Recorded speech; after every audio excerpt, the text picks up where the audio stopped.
এমআরবেস বেশিরভাগ ইউটিউব গ্রাহকদের জন্য টি সিরিজকে ছড়িয়ে গেছে বলে মনে করেন অনেকেই। মিস্টার বিস্ট টি সিরিজকে ছড়িয়ে গেছে সবচেয়ে বড় ইউটিউব চ্যানেল হিসাবে।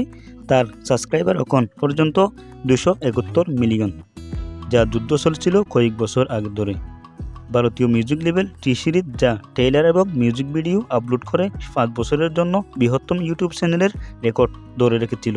রবিবার এটিকে বাদ দিয়ে মিস্টার বিস্ট টপকে গেল। মিস্টার বিস্ট এখন সবার উপরে, কিন্তু 26 বছর বয়সী এখন প্ল্যাটফর্মে একটি আপাতত দৃষ্টিতে 271 মিলিয়ন সাবস্ক্রাইবার নিয়ে ইতিহাস তৈরি করেছে। টি সিরিজকে বাদ দিয়ে এবং তাকে সবকিছু উপরে মাথা রাখতে হয়।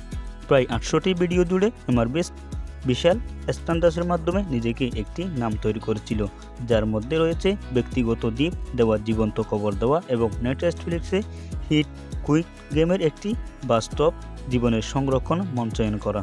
তিনি এক পোস্টে বলেছিলেন যে তিনি অবশেষে প্রতিশোধ নিয়েছেন ইউটিউব তারকা ফেলিক্স কেজেলবার্গ ফিউ টি সিরিজের 266 মিলিয়ন সাবস্ক্রাইবার। একটি ফলো আপ পোস্টে এমআরবেস বলেছেন যে তার চ্যানেলটি তার সাবস্ক্রাইবার সংখ্যা সবচেয়ে বেশি দৈনিক স্পাইক নিয়ে রেকর্ড করেছে, যা শনিবার 2 মিলিয়নেরও বেশি বেড়েছে। টি সিরিজ মূলত 2019 সালে ফিউ-কে ছাড়িয়ে রেকর্ড করেছিল, যেখানে সুইডিশ ইউটিউবার বলেছিলেন সবকিছু বলিউডের গানের মধ্যে আছে। একটি মিউজিকও তৈরি করেছিলেন তিনি। Like, comment, share and subscribe for update videos. আসসালামু আলাইকুম রহমতুল্লাহি ওয়া বারাকাতুহু।